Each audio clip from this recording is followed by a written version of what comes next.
Yo, yo, yo, yo. What up, guys? Back at it again for week 10 of the fantasy football season. Floyd the Boy here, owner of Team Delaney's Saggy Tits, and of course, commissioner of Nantucket's Fantasy Football League. Joined, as always, by my lovely co-host, Michael Wiseman, and owner of Team Boom, Ali Zolchek. And joined today by a special guest, the only person that not everybody knows on a personal level in our fantasy football league. Less than half. And that is Mike Brobst, owner of Team 4 Down Territory. How you doing, Mike? Too bad, man. Another day. So, Mike, is the name 4 Down Territory, where did that come from? And is that what you're known across all your fantasy leagues? Pretty much, yeah. Back when Jim invited me to his league 5 years ago, I was like, man, I gotta get a cool fucking name. I can't just be Team Growth. So I was like, that sounds fucking cool. I was like, 4 Down Territory. So 4 Down Territory. You're always going 4 down, 4 down. I'm not mad at you. Well, you can have your team last name if you want, but that's kind of Butts' thing now. So yeah, it's kind of Butts' thing. Not everybody is blessed with the last name of Butts, so we can't all be team Butts. But so Mike, you're one of the sharper players in the league. How do you think the league perceives you? Do you think they perceive you to be one of the sharper guys? Do you think that you know what you're doing? What do you think your trade offer they sent me? No, they must think I'm fucking stupid. What do you think your image of the league is? Because I feel like Rob tried to trash you a lot in the group chat with that Zeke trade. You think people have a positive image of you? You think they think you're one of the fish? I mean, it is what it is, you know what I mean? I just come out here and I win games. I make the playoffs every year, so it is what it is, you know? Damn right.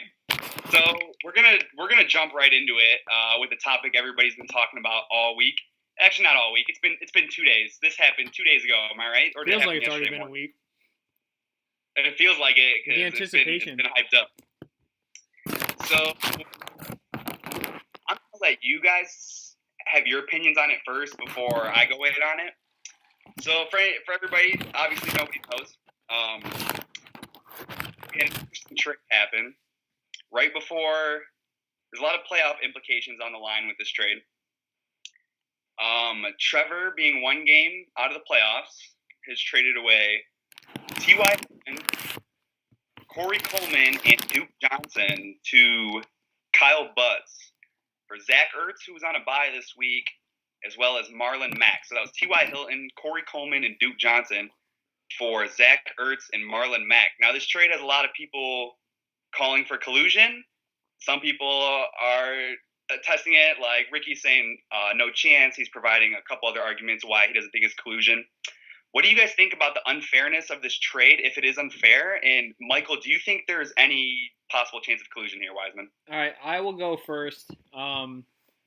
The trade isn't as bad as I thought it was at first. Like when I got first glance at it, I thought it was a bunch of shit. I still think it is a little shit, but it's hard to say if there's collusion or not. You know, I mean, I was beginning to think that Trevor knew what he was doing, and then he did this, which doesn't seem to make any sense for his team at all. So I don't know what his thought process was behind it. He's yet to defend himself in the group chat. It seems fishy. There might be something hiding there, but I don't know, man. I get it. Zach Ertz is the best tight end so far this season, but he's on a bye and he needs to win this week. And I get it. T.Y. Hilton's been inconsistent, but he's still the wide receiver number 7 right now. Duke Johnson's the running back 17. It doesn't make sense to trade those two players for a person who's still number 2 on the depth chart in Marlon Mack behind Frank Gore and Zach Ertz, who's on a bye and can't help him win this week. Neither of those two are going to help him win this week, and the 2 players he sent away were at least going to play this week. So I don't know. It's hard for me to say if it's collusion, but it's definitely a shitty trade.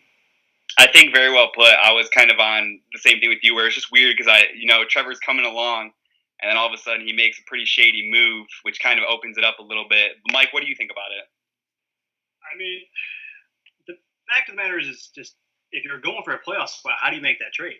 Like, how do you make that trade if you're trying to be in the playoffs? I mean, you literally take 2 guys that are starting for a guy that's getting maybe 15 snaps a game compared to Gore and a guy that's going to be on bye. So it's always like, are you throwing the season or you just really not pay attention that closely? I don't know. It's hard to say. So I do have a verdict on what I'm going to do. Before you say that, I don't think course. that there would be any consideration that this is collusion if not for the position that both these teams were in. Butts is Right, gearing up for the which playoffs. I'm gonna jump to Trevor's right now. on the fringe. It wouldn't look like collusion if these were two playoff teams or two teams that were already out of the playoffs. It just looks weird because Trevor is not in the playoffs and needs to win this week to have a chance. And Butts looks like he's essentially a lock. So I agree. So I did make a decision, and when I first sent the trade through, I was in class actually, and because Butts, as per usual, every time he completes a trade, he texts me, send that through. So I just look at it real quick. I'm like, blah blah. All right, send through. So I send it through. And then I get a call from Drake, obviously, as I'm walking out of class. Literally, as I'm walking out of class, he's like, bro, like, what was it? I was like, because I didn't get to look at it. And then Drake starts ranting on. So what makes this trade so, like, unique and so special is all of, like, the implications. And it's such a unique scenario because Drake and Butts play this week, or Drake and Trevor. Drake and Trevor are facing each other this week, in which Drake owns the last playoff spot right now. And Trevor's exactly one game back. So Trevor, and we're already in week 10. After this week, there's only four regular season matchups left. So Trevor loses this. He's, what, 3? No, we got weeks 10, 11, 12, 13, 14. I thought you said after this week. 14's regular Yeah, season. yeah, I thought this the week, last yeah. game. I thought the last game of the regular season was 13. Oh, you are right. Yeah, exactly. So yeah, after this week, we got 3 weeks left. And so Trevor's in a must-win spot, exactly one game back, facing the guy that owns the last playoff spot. And Trevor's not even damaging at tight end right now. He's got Jason Witten, who's fine. He's fine. So there's so many like dynamics to this trade. First off, whether I call it collusion or not, that doesn't matter because I do reserve the right to veto any trade I want and reverse any trade I want that was sent out in the preseason memo. If something I think is unfair or could drastically affect something in which I didn't think it was right, I can totally reverse it. So I think a few things happened in this trade. It's like I said, it's unique. I think T.Y. Hilton was very undervalued by Trevor and is just being seen as a guy who's boom or bust. And T.Y. Hilton's a very talented dude. Let's not get it wrong. T.Y. Hilton's very talented. What was that, Mike? I can't hear you. I'm sorry. Mike, is your volume working, or can you guys not hear me? Wiseman, can you hear Mike? I can't hear him, no. Well, so I'm gonna keep going. So I think, and then it was. I mean, Brissett's at least competent too. Corey Coleman is being highly undervalued in this trade. He's on IR, but he's supposed to be coming back. Corey Coleman is like a top end receiver in which Deshaun Kaiser only throws deep balls. Duke Johnson, Butts said Duke Johnson was losing snaps to Isaiah Crowell. That's just a myth. There's this myth that Marlon Mack is like supposed to be the lead guy when we haven't seen any of that yet. So there's so much like ambiguity between like the side pieces that I think people were undervaluing and overvaluing the certain players and like using it as part of their trade scheme, which made no sense. So the fact that Trevor needs a W this week and is trading for a guy on a bye week, which makes no sense, it's just weird. With that being said, Drake's team is not good. Drake and Trevor face this week. Drake's team is not good. And when Trevor and me messaged, he told me that, and who am I to knock a man's strategy? He thinks he can pull a win off against Drake this week, with or without T.Y. Hilton. And even if he wants to plot for the playoffs later and have Zach Ertz, the tight end 1, who am I to say that that's wrong? When we go over the matchups later, Drake versus Trevor this week is still like a complete toss-up, with or without. Yeah, here, let me put it up on the screen. Yeah, whether he has T.Y. Hilton or not, like, him not having T.Y. Hilton isn't that big of a deal. Trevor made a sharp play. Thomas Rawls only had like 6 points last time I looked. He picked up Thomas Rawls this morning for $6, filled that last flex spot he needed. And so with all that being said, this trade is absolutely going to stand. It's really bad. It looks gross, but I think it's just a matter of two people caught in there's so much variance in football that this trade is not going to make a huge difference. It's totally possible, though. It's totally possible. But with two guys being Butts and Trevor picking their strategy and picking their line and making moves. Who am I to judge who they undervalue and overvalue in this spot? It sucks for everybody else because everybody's fearing Butts right now. This is kind of why it was also a big deal. Everybody's afraid of Butts. And then Trevor's shipping away his most important players, and Butts is on the come up. It just looks goofy. But this trade is totally going to stand, and I hope it doesn't hurt anybody too bad. The only person I guess it could hurt is anybody who faces Butts in the playoffs, and they made a good trade. So you're saying absolutely no collusion? Absolutely no collusion. It would make no sense. It's too thin of a trade. These two guys, as we all know, are not that sharp. This trade is very thin. And it's just a matter of, like, for me and I know some other guys, I don't value the tight end position that much. So, like, I would rather punt tight end and take the variance and hope that my tight end can at least keep up with theirs. That's all I'm hoping. Like, if I get a touchdown, 2 catches, 20 yards and a touchdown, I'm like, okay, cool. Like, I can compete now because I'm trying to win at the other positions. If Trevor wants to overvalue tight end and go for the tight end 1, there's so much variance. That could end up working. That could end up working for him. Like, it's totally possible that, like, there's so much variance in football that we can't, like, we're making all these assumptions. How can we assume that we're even right? That's the worst assumption that people make in fantasy football or in gambling in general. When you're making predictions, you should never assume that you're right. Like, we're assuming this is a bad trade for Trevor. How can we possibly assume that? So, absolutely no collusion, and the trade is definitely going to stand. So, that's the verdict. And then... So that's off the table. So Mike Wiseman, if you want to take us through your trade this week with Robert, this had people talking as well. Oh yeah. The only people that have been giving me shit about it are Drake, and apparently Butts has something to say about it. And once there was any threat that his trade wasn't going to go through, and I don't understand why people don't see what I did. Like, I don't think it's really all that complicated. A lot of the guys that I was starting at the beginning of the year that were solid kind of fell apart and lost a lot of their productivity. So basically what I did is I took one of my bigger names and one of my better players. I mean, I say bigger names because, I mean, Jordan Howard, you think, oh, automatic RB1. But if you look at his numbers, he's the running back, I think, 16, 14 maybe, something like that. So it's not like he's been super good. I mean, he's definitely got the volume for sure. But... I was willing to give up one player. I mean, yeah, I gave away Dante Moncrief because I was like, all right, I'm trying. Because he sent the trade, and I'm like, all right, let me figure out who I'm going to drop real quick. He's like, just send him to me. So I said, okay, do you want the Raiders defense and Dante Moncrief? He's like, just give me Dante Moncrief. So basically, he didn't even want him. I was just going to drop him anyway. So it was basically Jordan Howard for Jared Cook, the tight end 7, and, you really can't. I guess, I mean, like you said, you can punt tight end, but, if you're getting one of those guys that's seeing like 6-7 receptions at the position, you got to take that into account because they're flexible. So I'm definitely going to bet on Jared Cook. I think he's been probably the top receiver in Oakland, aside from maybe Crabtree. So I'm okay with that. And then I have Willie Snead, and that sucks as he hasn't been doing anything. So I was willing to take on Ted Ginn because he seems like he's kind of eclipsed that second receiver role in New Orleans, and New Orleans is looking like a really good team, so I'm okay with having the upside of Ginn.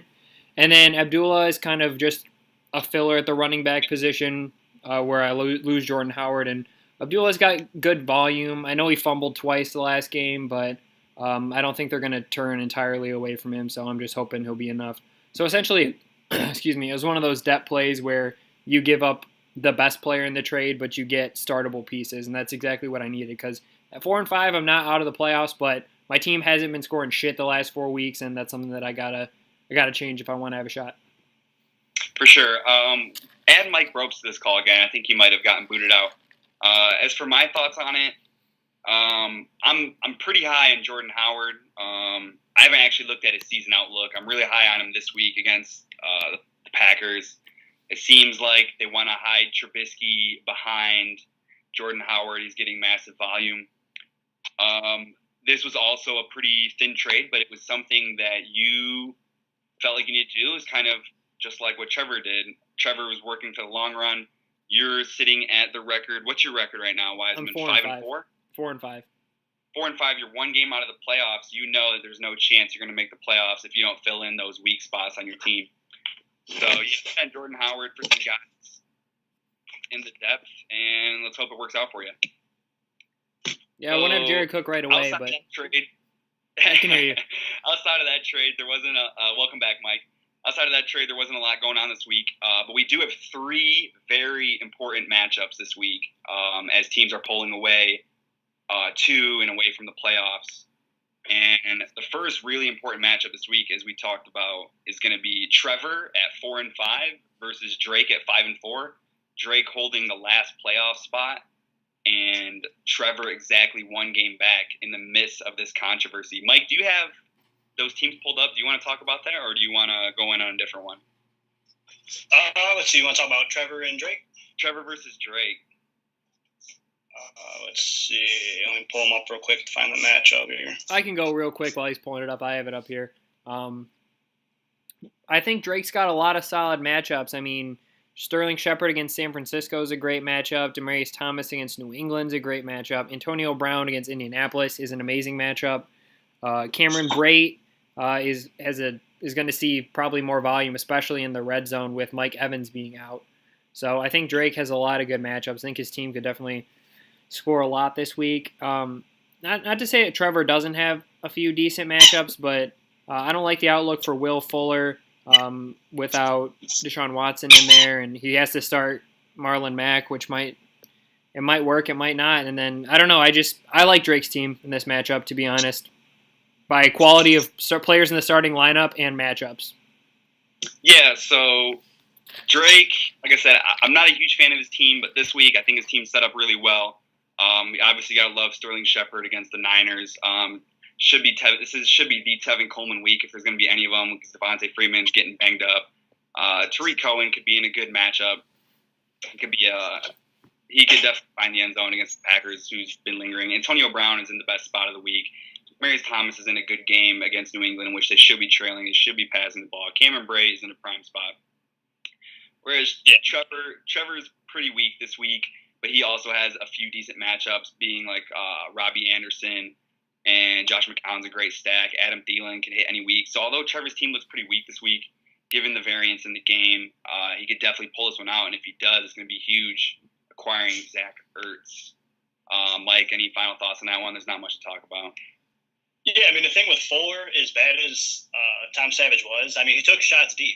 And, I mean, it takes one deep ball for, to make Fuller's week. So, I mean, you never know with that guy. It's a lot more worrisome with obviously not having Watson in there, but there's still always that chance that he could hit. And if he hits, that could make his week. Mm-hmm. Like I said, them two traded earlier in the year, the Tariq Cohen versus Will Fuller. If you guys remember, I said I like the Will Fuller side. Now Drake's at the Tariq Cohen side. That could end up being the thing. If one of those two guys can hit their ceiling, that could end up being the difference maker in that matchup.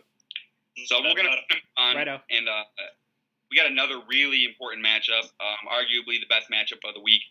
Is going to be Mikey at 7-2 versus Robert at 6-3.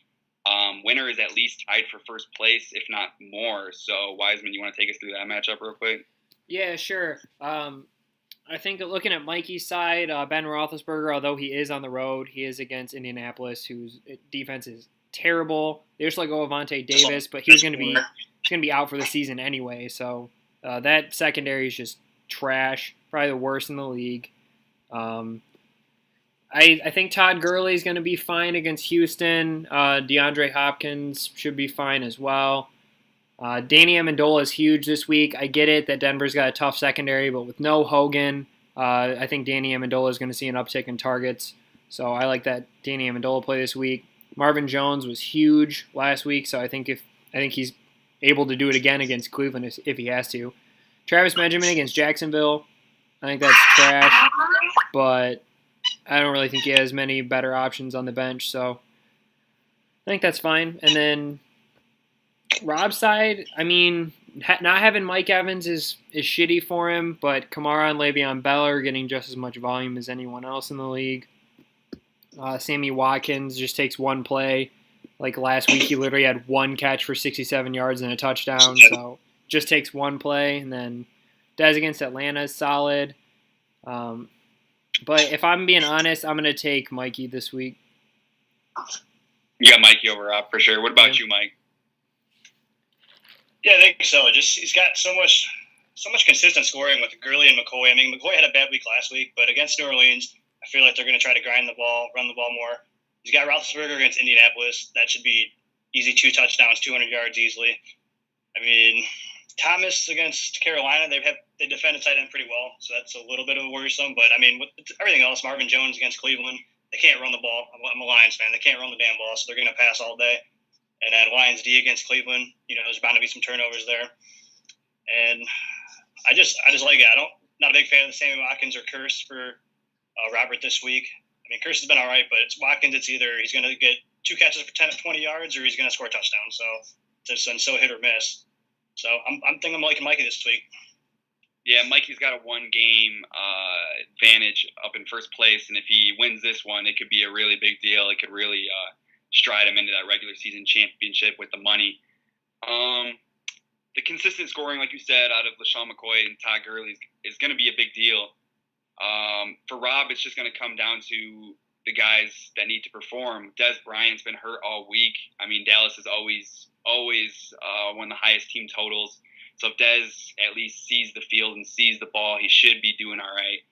Le'Veon Bell, it's going to come down to whether – I mean, that's huge. Look at this leverage. It's Ben Roethlisberger versus Le'Veon Bell. So that's a huge leverage play for either side. Sammy Watkins, Robert Woods. Alvin Kamara and Le'Veon Bell is arguably like one of the best combinations you could ask for, out excluding like the Todd Gurley, LaShawn McCoy. So like the running back, the quarterback, all that is like if you wipe that off, you're just going to have to give it to Mikey with the rest of his spots. Like you said, not only can Detroit not run the ball, but Cleveland has a sneaky good run defense, and their pass is trash. And Marvin Jones has been the only deep threat lately. So Danny Amendola, like you said, without Hogan. Tight end is a wash. Like we said, we just boot that sometimes. I mean, if Robert can get Jordan Howard, Le'Veon Bell, Kamara, Dez to perform, then it's interesting. But I think Rob's team is slowly falling apart, and he's got to be able to pull something off. It's going to take huge weeks from the studs for sure. I think Mikey's much more balanced throughout. Absolutely. So we got one more super interesting game. Mike, we're going to segue it to you. I don't know if you knew that we were going to talk about this one, but Nick Rudder at 6-3 versus 4-down territory at 4-4-1. If Nick Rudder wins this, he could be tied for first, depending on the matchup we just talked about. And if Mike wins this, he's right there at the last playoff spot. So, Mike, if you want to talk about your matchup for us. Yeah, I'm not honestly a huge fan of what I got going here. I lost Zeke, obviously, which hurts. And then Diggs against Washington, we'll see. The last time he was out there, he was kind of looked a little hobbled still. Didn't quite seem back to full strength. Hopefully with the bye week, he's back. Landry against Carolina, don't love that matchup at all. Fitzgerald, obviously, against Seattle. He's got me 5 points right now, so that's not looking great.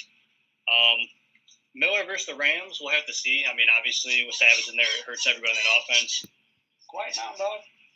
And then Doug Martin against the Jets. I mean, obviously, we've seen how bad that offense can look last week without Winston in there. And obviously, we'll have to see if they don't get blown out instantly, which I don't know if the Jets will really blow them out. It might be a competitive game. I'm hoping for a competitive game.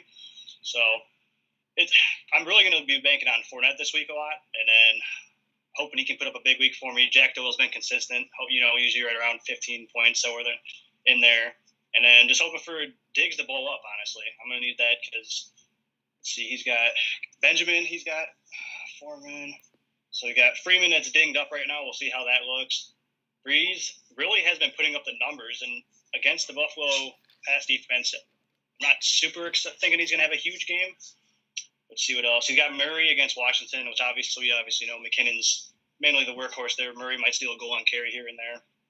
And as of right now, he's starting Ivory, which I find interesting because if Fournette's in there, I mean, obviously going to be playing second fiddle, so we'll see. I'll go. It's a must win for me. I gotta win. I'm going to be quick. I think Mike's going to win. I don't think it'll be close. You don't think it's going to be close, huh? Not at all. So, yeah, it'll be interesting. Drew Brees, they haven't had to actually rely on him this year because the defense is good for once. And the running backs. Crazy. Yeah, and with Buffalo being one of those teams that holds on to the ball so much, we'll see if they can get the ball in New Orleans' hands enough, being that Nick is starting Drew Brees and Mark Ingram. Devontae Freeman is dinged up, like we said, but he could, in the end, still pull out a 30 ball, especially against Dallas's run defense. We'll see what Brandon Cooks can do against Denver's D. I don't see much happening. Mike, it's good for you that John Brown has 1 point. Yeah. Yeah, like you said, you're going to be banking off of your guys to perform that have been doing their thing, like Fournette, Doyle.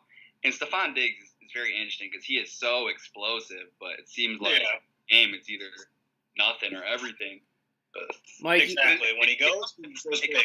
Manner than somebody like Watkins, though, whereas Diggs will come with like 8 catches, 111 yards, and then if he squeezes in a touchdown, he just blows up. But If it's going to be an interesting matchup for sure. It has a lot of playoff implications on the line, a lot of potential money on the line. If your players show up and do what they're supposed to do, Mike, it shouldn't be close. I mean, unless your team just entirely shits the bed, I think you're going to be fine. Nick's wide receiver matchups are maybe not even the matchups. They're trash. Like, I wouldn't want to play Kelvin Benjamin. Like, he just, joined that team. I don't know how much usage he's going to get. John Brown, I mean, obviously only has 1 point, and then Cooks against Denver. It's a terrible matchup. So, I don't, with bad wide receiver play, it's hard to win in this league. So, I'm giving you a big edge. I agree. Mike, Michael Wiseman, do you want to update us on the Survivor Challenge? I know you got all that shit on the top of your dome. Yeah. The remaining 3 teams are Mikey, Rob, the 2 teams playing each other, and then Damien. So we got 3 people left trying to compete for that last $100. I don't got much else. If anybody wants to add anything, Mike Brobst, you got any shout-outs or anything? Nobody ever gives any clean shout-outs. Shout out to Rob because he likes to give me so much shit all the time about my trade here. I mean, free Zeke, but obviously we see how that's going. I did see that they got the hearing scheduled for December 1st, so I'm interested to see how that looks. Would be 4 games gone. So I get him back right before the playoffs. That could be huge. Yeah. So we shall see. I don't know. We'll see. It's been fun, man. This league's always interesting. Yeah, this league's definitely very interesting. The Zeke thing's going to be weird because, if he has to serve all 6 games, he comes back for championship week. So that'll be interesting to see. It'll be interesting to see Alfred Morris versus fucking what's his name? I'm a Dallas fan. Can't remember his name. Rod Smith. Rod Smith. Yeah. And all I'm saying is on this video, to quote Drake, everybody in the fantasy industry thinks it's going to be Darren McFadden. Everybody thinks it's going to be McFadden. Well, guess what? I scooped up Alfred Morris and Rod Smith. So if you're looking for a running back, get at me. We all know they got 35-point upside. When's the trade deadline? Trade deadline? But it's posted. You said it's November 23rd? Yep. You got exactly 2 weeks, boys. We got 2 weeks of trades left. Hit me up with them trades. Let's hope nobody tries to get any colluding in there. Trevor, I think your trade was really stupid, dude. It was really bad, but I'm not going to punish you for doing something that you had your own strategy and mindset behind, in which it could definitely work out, being that Zach Ertz is the tight end 1 on the most explosive offense in the NFL right now. Shouts out to your guys' dogs. Shout out to Jersey. Shout out to you guys for joining me here today for this special video with Mike and this whole collusion case. Anything else to add, boys? Nope, that's it. That's all I got. That's going to be it. Quick vid for today. Everybody's going to be freaking out in the group chat about this collusion news. But hopefully we can upload it tonight and sent through. All right, boys. Good luck in your matchups. Appreciate it. Yep. See you guys. See ya. Yep.